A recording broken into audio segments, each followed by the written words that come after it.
Wenn es jetzt geht, ist alles gut. Es gilt der gleiche Drill wie immer, wer live dabei ist. Ihr könnt entweder unten Fragen stellen. Ihr könnt natürlich auch immer im Hintergrund Fragen stellen. Dann, ich habe das Telefon deswegen auch in der Hand. Ähm, ja. Ja, vielleicht war ein anderes Mikro auf. Vielleicht so als Tipp, ich bin auf den eigentlichen Link, der mir XSplit angezeigt hat, draufgegangen und deswegen, da kann ich das Video nicht anhalten. Aber wir haben es ja hinbekommen. Wie gesagt, wie immer der gleiche Drill, wer live dabei ist, Fragen unten rein, Fragen an Rebecca oder Fragen in den Messenger schicken, wer sich nicht outen will, dass die Frage von ihm ist, was ich oder von ihr völlig nachvollziehen kann, dann kein Problem. Wir haben einiges an Fragen auch schon vorbereitet.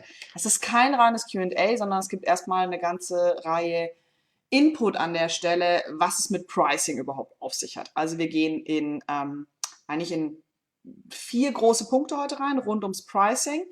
Einfach mal so Baseline, Grundlagen, wie man überhaupt Preise gestaltet, warum das Ganze vielleicht auch manchmal noch für alle so komplex ist.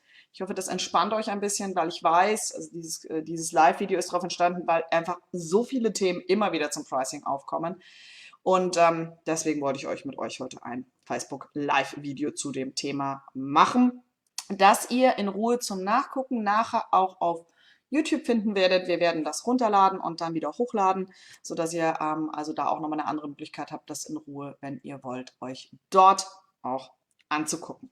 Okay, kommen wir zuerst mal zu den grundsätzlichen Informationen, Hintergründen, Pricing, Preisgestaltung, Preisdesign, wie ihr auch immer das Ganze nennen wollt. Irgendwie muss ja so ein Label drauf, was der arme Kunde denn am Ende des Tages nun zu bezahlen hat oder nicht. Wir werden uns 4 große Dinge angucken und dann wie immer so ein bisschen auch die Seiten wechseln zwischen der Perspektive der anderen Interessenten und Kunden, aber euch eure eigenen Innenperspektive, warum dieses ganze Preisgestaltungsding manchmal an so verschiedenen Punkten hängt und teilweise auch so scheinbar komplex erzeugt ist. Grundsätzlich als erster Hintergrund erstmal, warum dieses Ganze mit Preisgestalten für alle extrem schwierig ist. Preise kennen wir zwar sehr lange, wir haben schon lange und viel bezahlt, aber eigentlich mehr so aus dem produzierenden Gewerbe. Ja, früher haben wir für landwirtschaftliche Güter bezahlt, das ist Produktion. Dann haben wir irgendwie für hier so meine berühmt-berüchtigten Kaffeetassen, produzierendes Gewerbe. Dass wir für Dienstleistungen bezahlen, ist für uns wirklich alle noch recht jung, auch unter dem wirtschaftlichen Aspekt noch ein sehr junges Feld. Und wenn ihr euch dann mal anguckt, welche Dienstleistungen früher grundsätzlich bezahlt worden ist, dann gibt es da einen sehr interessanten, insbesondere auch in Deutschland, Effekt, das nennt sich Gebührenverordnung. Denkt an Ärzte, Architekten, Steuerberater, aber auch Anwälte oder solche Sachen, die haben alle mehr oder minder eine Gebührenverordnung. Das heißt, es gibt gar nicht da irgendwie einen großen, natürlich kann ich mit denen heute alles verhandeln, aber wie das mal entstanden ist, gab es einfach eine Vorgabe. Ja? Du wusstest, im Prinzip macht das keinen Unterschied, ich zahle irgendwie bei allen das Gleiche. Das ist die Idee der Gebührenverordnung. Das heißt, im Dienstleistungsbereich nicht nur, dass wir lange gar keine wirkliche Preisgestaltung haben, auch die Kunden, die man so irgendwie mal hatte, hatten irgendwie gar kein Gefühl für eine Dienstleistung. Die Dienstleistungen, die dann entstanden sind, waren alle sehr B2B-lastig, das heißt sehr unternehmerisch lastig. Und erst in den letzten Jahren, Jahrzehnten kommt so auch der Privatmensch kauft Dienstleistungen ein. Das heißt, nicht nur ist es für den Kunden ungewohnt, es ist also auch wirklich von der Methodiken, wie man über Dienstleistungen und das Pricing hinter Dienstleistungen spricht, echt noch eine interessanterweise recht junge Disziplin, hat man manchmal vielleicht gar nicht so sehr auf dem Schirm. Daher kommt aber auch viel, und ich sehe das immer wieder im Product and Launch Design, wenn man so diese Sachen anguckt, Dienstleistungen zu gestalten, Produkte zu gestalten, die nicht klassischerweise produziert sind wie eine Kaffeetasse, ist ein ganz anderer Designaspekt und das merkt man dann eben an dem Punkt, wo man irgendwie mal so sich was überlegt hat und sagt, so, das möchte ich jetzt anbieten und was nehme ich jetzt an Geld dafür? Also, das heißt für euch als erstes mal zur Entspannung, vielleicht tief durchatmen. Es ist nicht ungewöhnlich, dass man in diesem Bereich wirklich mehr Herausforderungen hat, als man denkt. Einfach aus der historischen Bedingtheit und dann auch noch wirklich aus der Komponente, dass die Überlegung rund um Dienstleistungspricing meistens irgendwie immer noch auf produzierenden Industrialisierungsgewerbe funktionieren, womit man nicht wirklich am Ende des Tages recht viel weiterkommt und eben auch den größten Teil des Marktes an der Stelle bestimmt. Also erstmal Entspannung an dieser Front. Es ist nicht ungewöhnlich, nicht, dass ihr denkt, ausgerechnet wir kleinen, armen Solopreneure, Kleinunternehmer, Coaches und Nicht-Konzerne dieser Welt, ausgerechnet uns fällt das so schwer. Ich kann euch entspannen. Ich habe ja auch immer noch so die ein oder andere Kundschaft, die sehr viel größer ist, rein personell gesehen. Und nein, die haben ganz im Gegenteil sogar sehr, sehr große Herausforderungen, wenn es um sauberes Dienstleistungspricing geht. Also deswegen überrascht euch da nicht selbst. Das mal als kurzer historischer Hintergrund zur Eigenentspannung. Jetzt kommen wir mal zu den 4 großen Dingen, die wir heute uns angucken, damit ihr Pricing ein bisschen on track bekommt. Grundsätzlich sind die 4 Dinge. Der erste Punkt ist immer, wir machen eine sogenannte Kostenbasiertheit. Der zweite große Punkt, den wir angucken, wenn es ums Preise geht, ist konkurrenzbasiert. Und dann habe ich die 2 Punkte rausgegriffen, die einfach aus der Erfahrung für Dienstleistungen mit am wichtigsten sind. Und zwar ist das einmal der Punkt, dass man einen Value-Based, also einen wertbasierten Kalkulationsansatz wählt. Und der 4. große Punkt sind die psychologischen Momente, die ein sehr, sehr weites Feld zugegebenermaßen sind, aber auf die wir auch noch einen Blick nehmen werden, in wie man Preise gestaltet, unter psychologischen grundsätzlichen Aspekten von nicht nur Preisgestaltung, sondern auch Preisdarstellung. Diese 4 Dinge werden wir durchgehen, damit ihr wirklich nach diesem Video heute oder nach diesem Mini-Workshop wirklich auch nochmal eure eigenen Preise durchkalkulieren könnt. Zusammen mit euren Fragen, wie gesagt, einiges an Fragen ist genau dazu auch schon da, die genau auch in die gleiche Richtung geht. Also wie gesagt, wenn ihr Fragen habt dazu, grundsätzlich. Also die erste Frage, die wir sozusagen uns mal selbst stellen, ist, wie bestimme ich denn grundsätzlich einen Preis einer Dienstleistung?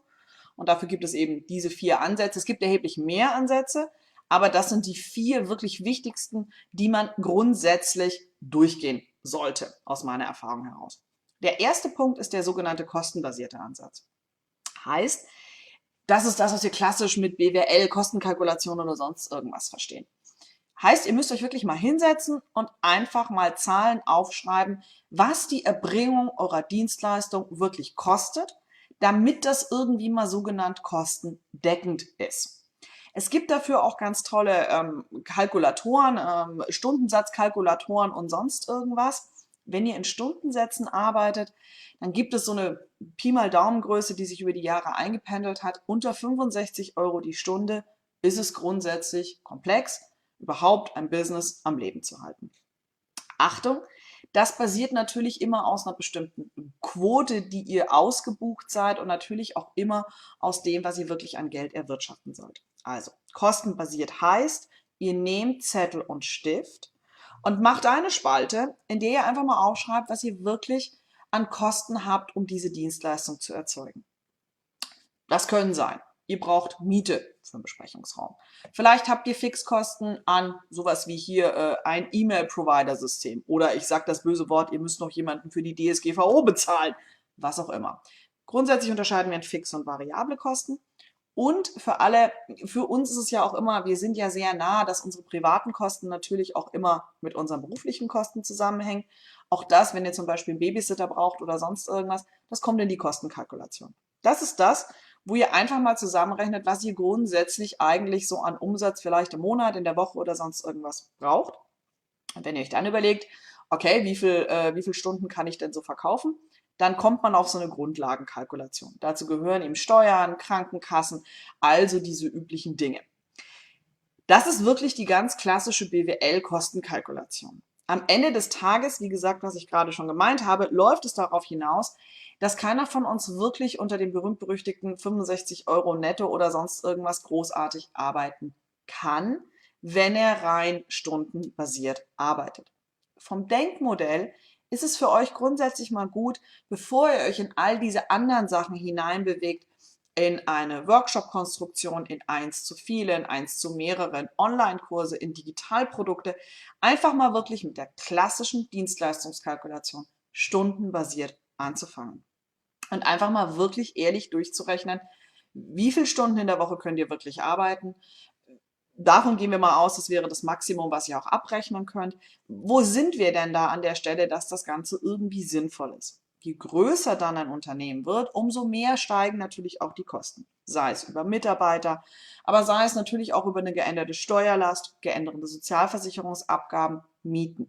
Das ist das Klassische, dass wenn ein Unternehmen wächst, die Umsätze nicht nur für uns selbst wachsen müssen, sondern weil auch immer ein Teil der Kostenstruktur dranhängt.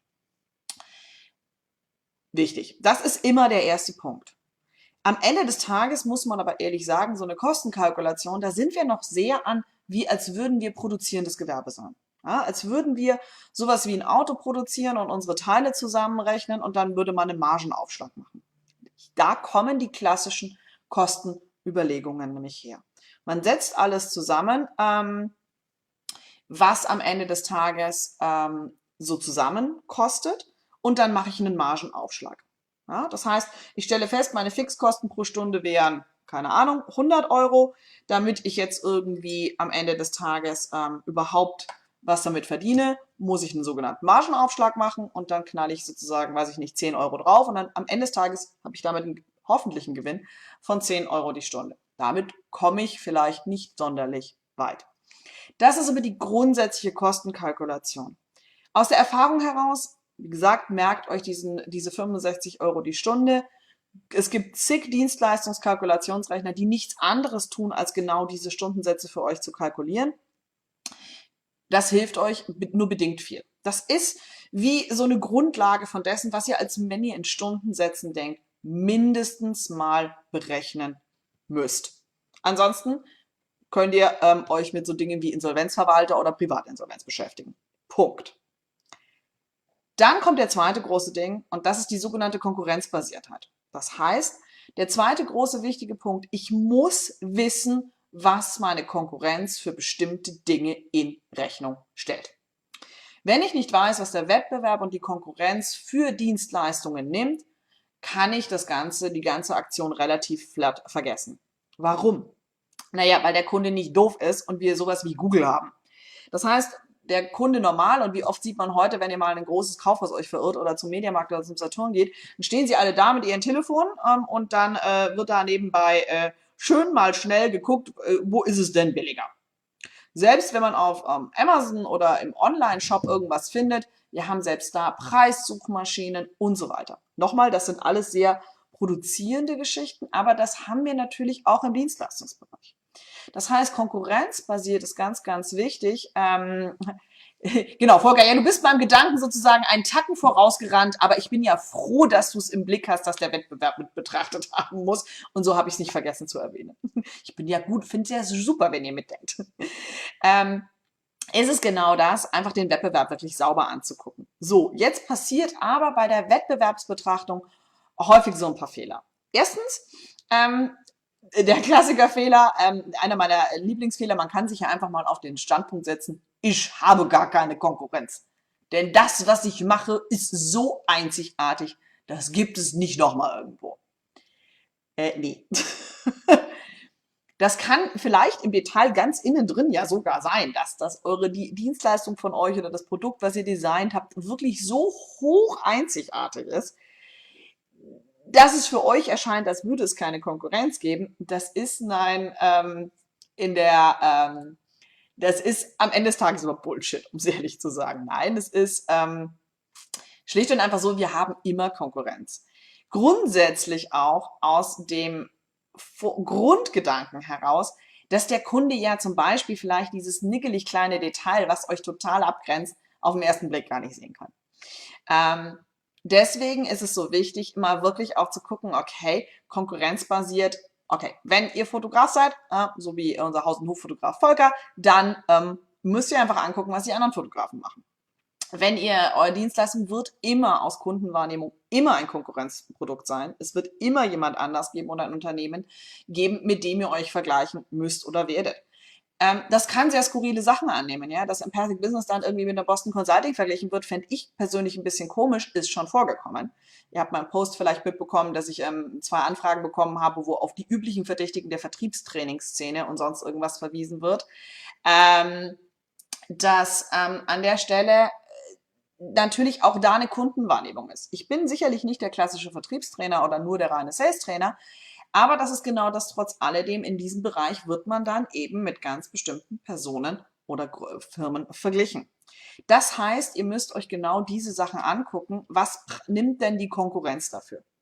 Und jetzt kann die Konkurrenz billiger sein, teurer sein als ihr, aber es ist eben ein Punkt, den ich nicht außen vor lassen kann und darf. Das heißt, wir haben irgendwo hier so die Kostenbasiertheit, unsere untere Linie, und dann kommen die weiteren Informationen darüber, was die Konkurrenz so macht am Pricing.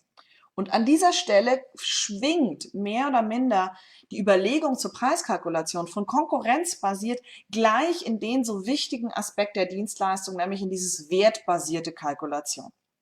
Denn wenn ihr euch schon mit der Konkurrenz beschäftigt, dann werdet ihr sehen, die machen Dinge anders. Und da gibt es vielleicht bestimmte Dinge nicht auf Add-on. Vielleicht habt ihr eine Dienstleistung, die 1:1 ist, aber ihr zeichnet das auf oder ihr schickt nachher Protokolle rum oder ihr überarbeitet das nochmal. Vielleicht macht das ein anderer Coach, Consultant, Dienstleister nicht. Oder ihr guckt euch an, was eure Online-Kurse, die ihr vielleicht schon designt habt, macht. Vielleicht, es wird sicherlich jemand im gleichen Themenbereich geben. Auch gerne, Achtung, vergesst mir nicht immer in die englischsprachige Konkurrenz zu gucken. Wir sind alle relativ international. Dann wird es da auch irgendwie etwas geben, was an der Stelle trotz alledem ähnlich ist und gleichzeitig abgrenzend ist. Und diese Abgrenzungen schwingen dann eben in den großen, wichtigen dritten Punkt hinein, nämlich die wertbasierte Kalkulation. Wenn wir die Konkurrenz betrachten und zu dem dritten Punkt der Wertbasiertheit kommen, dann wechselt man relativ schnell genau diesen Punkt, nämlich, dass ich ja jetzt aus der berühmt-berüchtigten Kundenbrille auf meine Dienstleistung, auf meine Produkte einfach mal drauf gucken muss. Und wie guckt ein Kunde denn jetzt auf so ein Produkt drauf? Naja, der guckt, was ist so drin und was kostet das. Das sind die ersten Überlegungen. Und erst dann kann ich im Prinzip die Tür aufmachen, dass er in die Tiefen vielleicht eines Produktes hineinguckt oder ein Gefühl dafür bekommt, welchen Wert er aus dem Produkt hat. Denn am Ende des Tages ist es ja so ein bisschen so, all das, was wir machen, ist auf den ersten Blick nicht unbedingt die harte Wertbasiertheit. Ja, da habt ihr nachher, was ist der Wert von dem, dass ihr eine Stunde mit mir gelabert habt? Die Stunde, die ihr mit mir geredet habt? Oder das, was ihr danach habt an weniger offenen Fragen?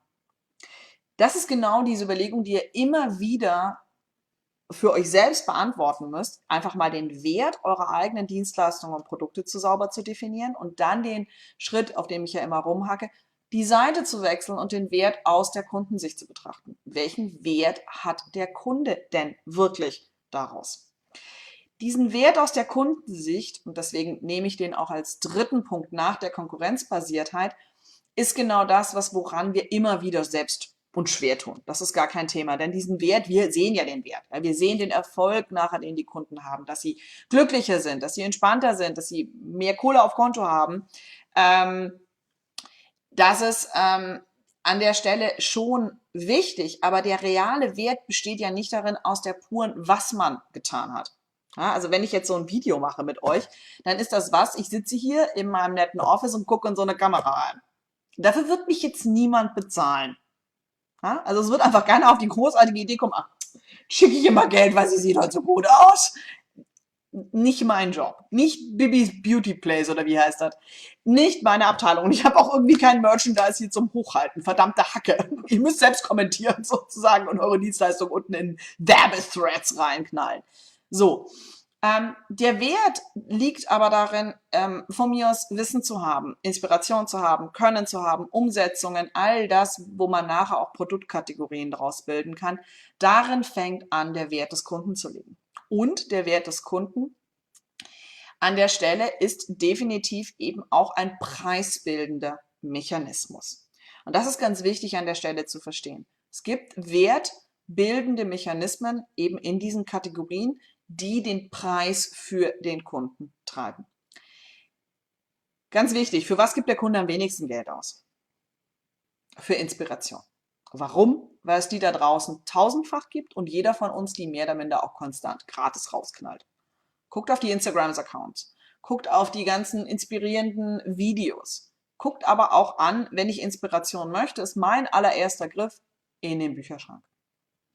Und das ist im Prinzip ein preisbildender Moment und so schwingen wir von der Wertüberlegung ganz schnell in psychologische Momente hinein, dass der Kunde nämlich im Kopf immer Dinge miteinander in Verbindung bricht und Inspiration bringt er heute mit Instagram-Accounts, YouTube-Kanälen, TED-Talks und Büchern in Verbindung. Das ist das. Davon ist großteils gratis. Und dann haben wir den Buchpunkt. Und der Buchpreispunkt, ich sage mal großzügig, rechnet man mit 25 Euro. Wenn ihr jetzt also etwas macht, was sehr in der Inspirationsebene ist und dafür Geld verlangen möchtet, dann ist das genau das, was komplex an der Monetarisierungsfront ist. Denn der Wert, den der Kunde heute für Inspiration zuweist, ist relativ überschaubar. Das ist einfach so. Das ist eine Entwicklung. Es gab mal andere Momente, da hat man für Inspiration viel Geld ausgegeben. Warum? Weil ich, um zum Beispiel irgendeinen coolen Speaker sehen wollte, da extra nach Buxtehude oder nach Las Vegas oder was auch immer hinfliegen musste. Diesen Menschen konnte ich nur dort sehen. Es ist übrigens auch einer der Gags, dass manche Leute Inspirationsmenschen diese Events manchmal so versuchen zu exklusiv zu machen, weil sie dann den Preis nämlich für Inspiration nach oben treiben. Ohne dass ich übrigens, Inspiration ist nur das, Inspiritas, ja, ich bin dann inspiriert, hat noch keiner was von Umsetzung oder von Erkenntnis oder von Verhaltensveränderung gesagt, nur um das mal klarzuziehen. Aber genau an der Stelle hakt das. Das heißt, wenn ihr nur Inspiration liefert, braucht ihr nicht glauben, dass ihr auf einmal für Inspiration ein paar tausend Euro abrechnen könnt. Hat keiner Bock, Geld auszugeben für. Deswegen ist es so wichtig, von diesem Wert sehr klar zu haben, was ist es denn, welchen Wert ich dem Kunden liefere? Wissen, Inspiration, Können, Umsetzung, Begleitung. Es gibt ganz viele verschiedene Kategorien an der Stelle. Und eben als vierter Moment, immer ganz wichtig, dieser psychologische Moment, wo fängt der Kunde an, denn mich einzusortieren? Jetzt brauche ich einen Schluck Kaffee.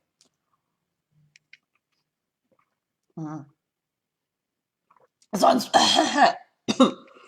hört ihr mich nämlich nicht mehr. Heißt also, wenn wir in Inspiration denken, fängt der Kunde uns an, also in ein Buch reinzusortieren. Jetzt stellt euch vor, ihr habt einen Kurs gebaut, der ist sehr inspirativ, kostet aber 250 Euro. Der Kunde hat aber gerade so ein Buch mit 25 Euro im Kopf. Was jetzt für euch passieren wird, ist, dass ihr sehr, sehr viel Aufwand betreiben müsst, den Wert, der außerhalb der Inspiration oder in der von mir aus individuellen Inspiration oder was auch immer hervorzustellen. Das ist es also an der Stelle ein relativ komplexes Konstrukt und dann wundert ihr euch, warum Sales so lange dauert, warum die Kunden irgendwie nicht so kommen. Ja, das hängt aber mit der Grundüberlegung einer Produktdesign-Komponente zusammen, die dann im Pricing komplett schiefgegangen ist. Ja, also deswegen. Für den Wert einer Dienstleistung, es gibt das sogenannte Customer Value Model. Das ist ein schöner Begriff. Davon gibt es auch ungefähr, glaube ich, 35.000 Varianten, wie das die verschiedenen Consultants über die Jahre zusammengebaut haben. Aber in der Idee, an die ihr euch einfach mal halten sollt, ist Wert, den der Kunde bekommt, während er mit euch im Produkt, Dienstleistung zusammenarbeitet und der große Punkt der Wert nach der Dienstleistung.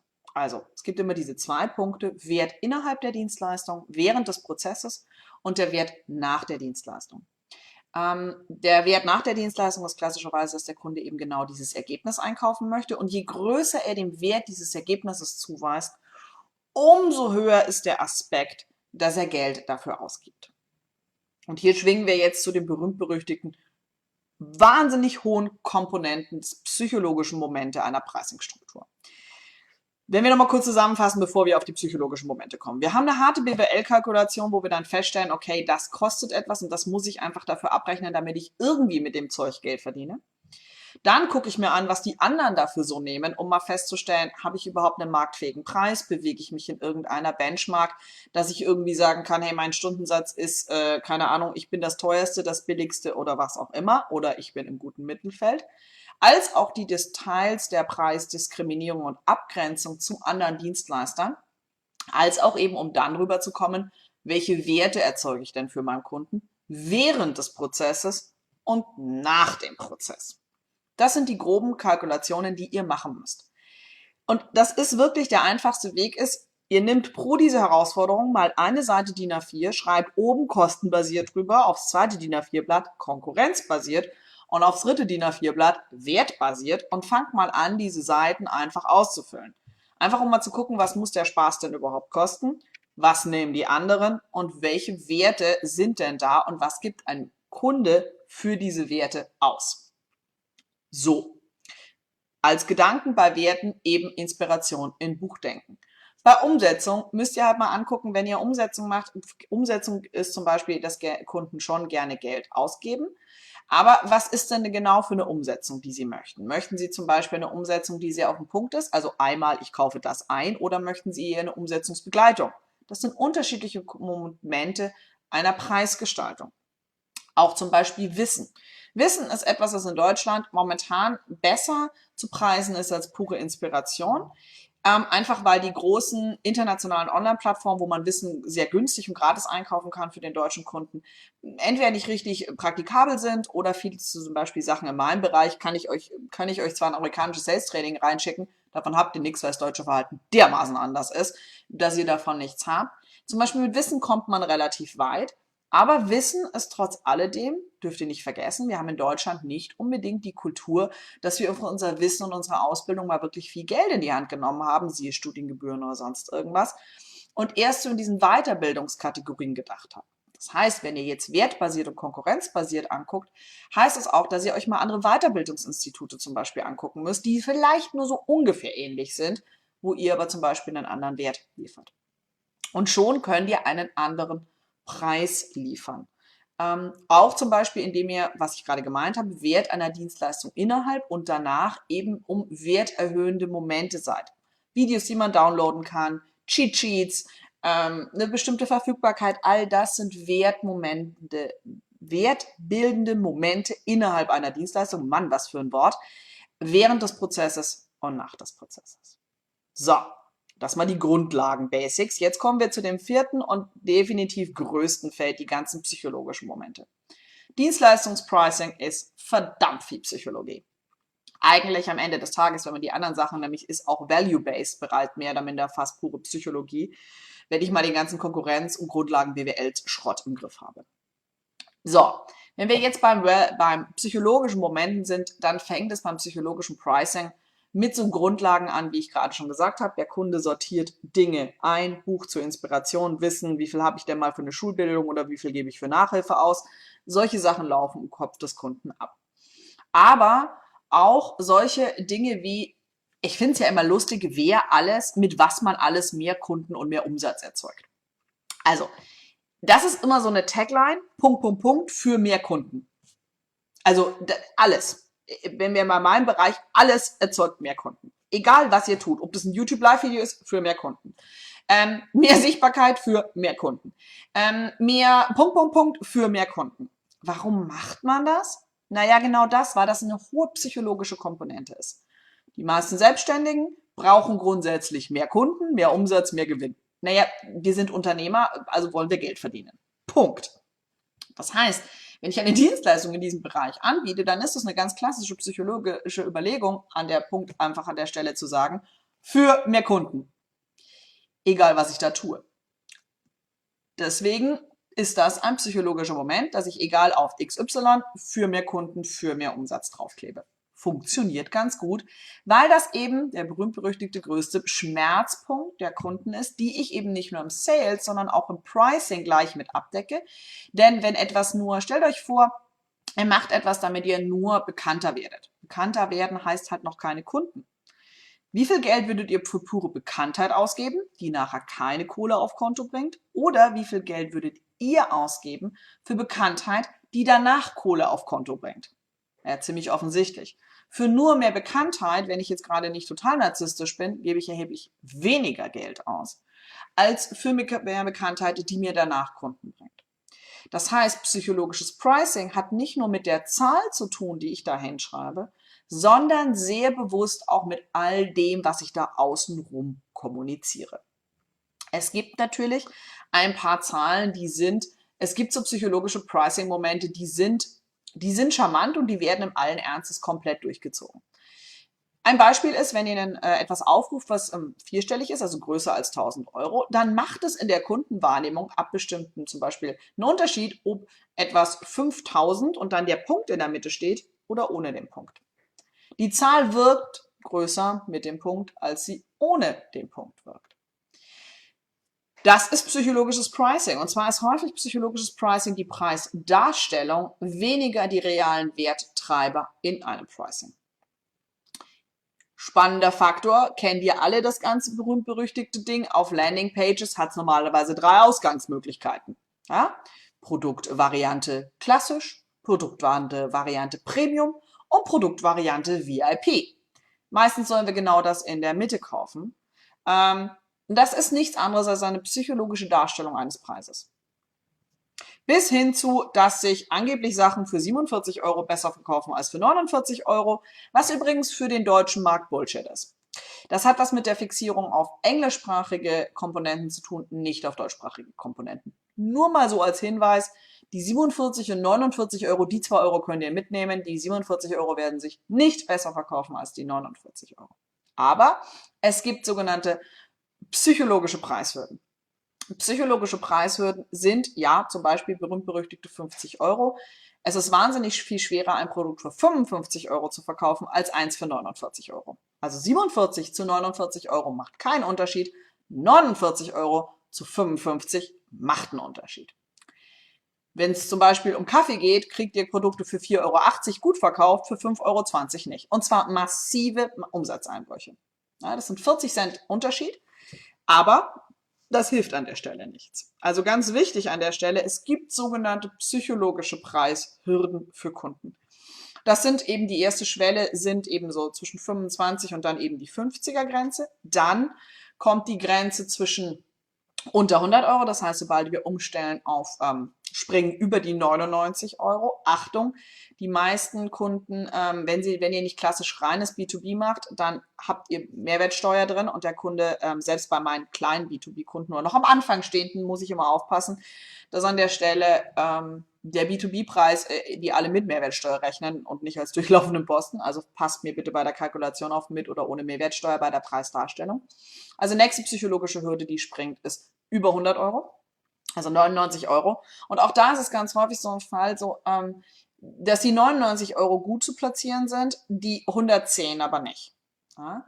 Interessanterweise kommt dann ein relativ großer Sprung, dass wir reinspringen zwischen 120 bis ungefähr 170 Euro. Das ist so eine Preissprung an der Stelle, wo man sagt, okay, da hat der Kunde im Hirn nicht so ein krasses Differenzierungsmerkmal. Das heißt, wenn ihr einen Stundensatz zum Beispiel aktuell habt von 120 Euro, den relativ knackig über die 150 auf 170 zu treiben, ist relativ easy going machbar, weil da in dem Hirn weniger Sachen abgespeichert sind. Die nächste große Preishürde, die ihr im Kopf haben müsst für eure Kunden, sind die 249, 250 Euro. Das ist übrigens eine recht anerzogene Preishürde, einfach über die letzten Jahre, weil das immer so eine Standardkommunikation ist. Und das gilt dann sowohl für den ganzen Kurs als auch übrigens bis hin zum Stundensatz. Die Hürde über den Stundensatz von 250 Euro, wenn ihr auf der Consulting-Coaching-Seite seid, drüber zu kommen, ist echt eine Hausnummer. Also das ist die eine der härtesten Hürden, wo man lange, lange, lange hängt, einfach um diese Hürde zu überspringen.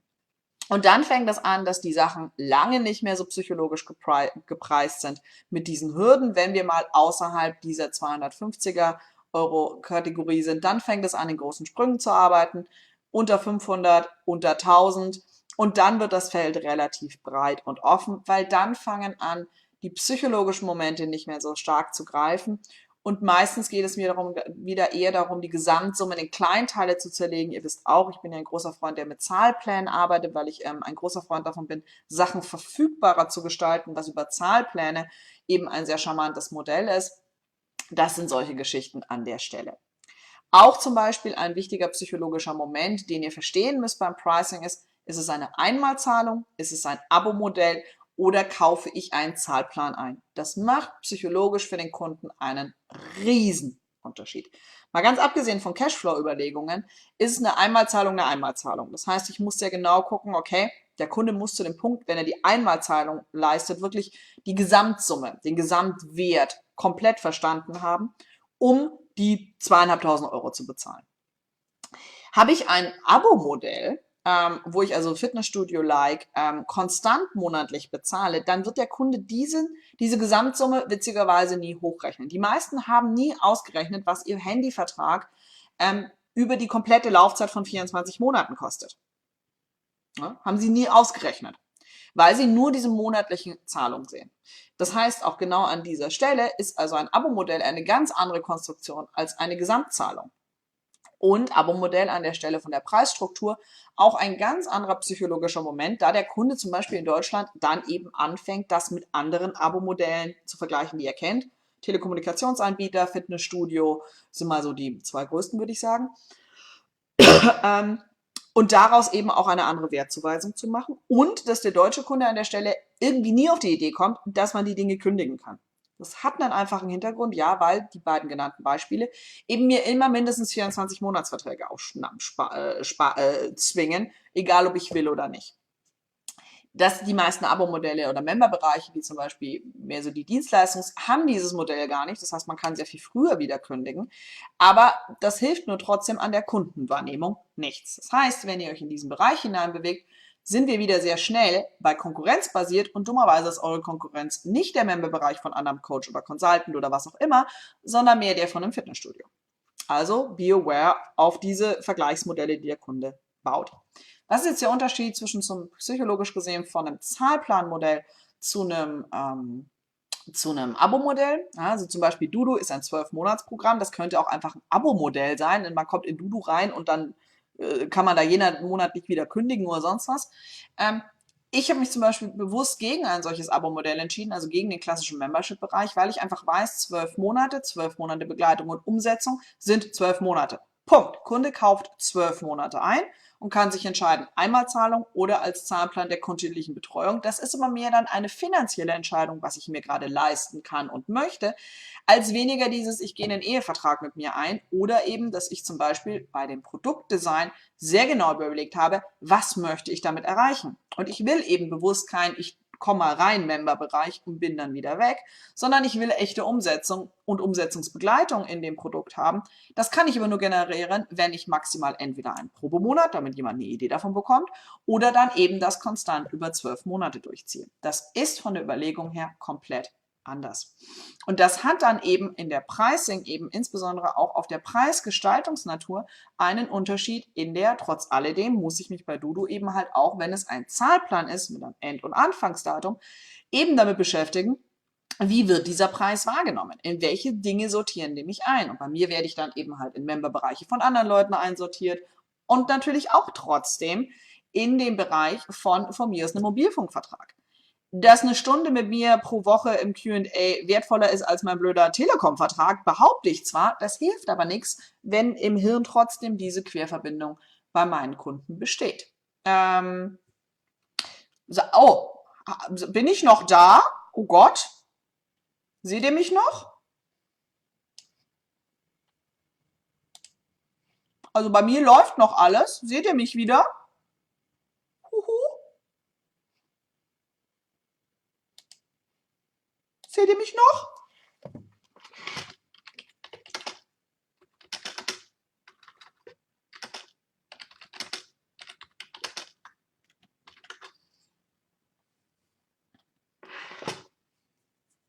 Ich will mich jetzt nicht irgendwie hier irgendwo draufdrücken und dann bin ich komplett weg. Nee, scheint bei allen so zu sein. Yep. Es ist aus irgendwelchen Gründen angehalten.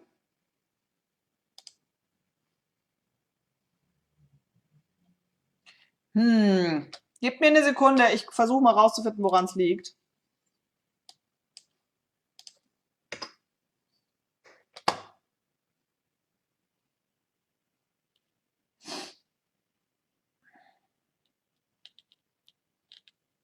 Oh, bin ich noch da? Oh Gott.